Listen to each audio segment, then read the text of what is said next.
In the old Greek city-state, the populace were categorized into three segments. The first one, they are idiots. And the second one, tribesmen and women. And the third one, the citizens. The first one, the idiot. They are idiot because they think within their narrow mindset. Well, the second one, the tribesmen and women. They are tribes people because they look at the world from the prism of ethnicity. And ethnicity here does not mean one tribe. It could be religion. It could be racism. And the third one, the citizens. They are the one who love their countries. They are the one who are ready to sacrifice for their generation and generation yet to be born. And I hope I'm not addressing idiots, I'm not addressing tribesmen and women, I am addressing citizens. It is possible to convert idiots and citizens into tribesmen and into citizens. So it is possible to convert idiot and tribesmen and women into citizens through constant reminding, through law enforcement. Ladies and gentlemen, when we talk about this continent, Africa, we are a continent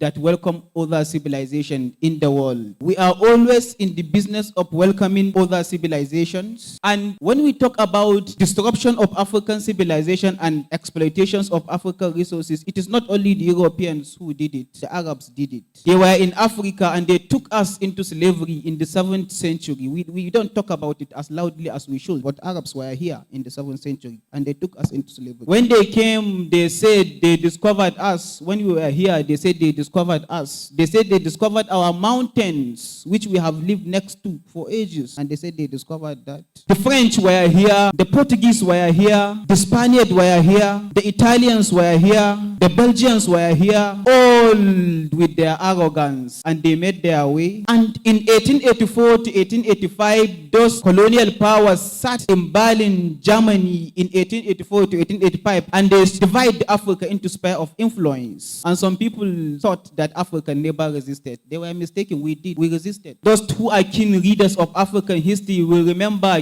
King Jaja of Opobo in the present-day River State. He resisted and they overthrew him from his position because he resisted the colonial powers. So today, ladies and gentlemen, there is one problem that I think Africans need to work at, and that should be our mind. The Europeans have succeeded, or the colonial powers have succeeded in capturing our mind. They have captured our education system. They have captured our cultural aspect. And if you want to believe me that they have captured our educational system, look at the courses we are teaching in our tertiary institution. We teach political science, but what science are we teaching? Are we telling our students about Shaka the Zulu in South Africa? No, we don't do that. We talk about Max Weber. Are we telling them about King Jaja of Opobo? Nobody taught us about him. We only read by ourselves. But they taught us about Plato. They taught us about Aristotle. They taught us about Socrates. But they didn't taught us about our own great leaders who exist in the early days. And this is how I understand how they beat our Africanness out of us. They beat Kunta Kinte that he must change his name. And that is why you see today many of our women wear wigs from dead women in Asia.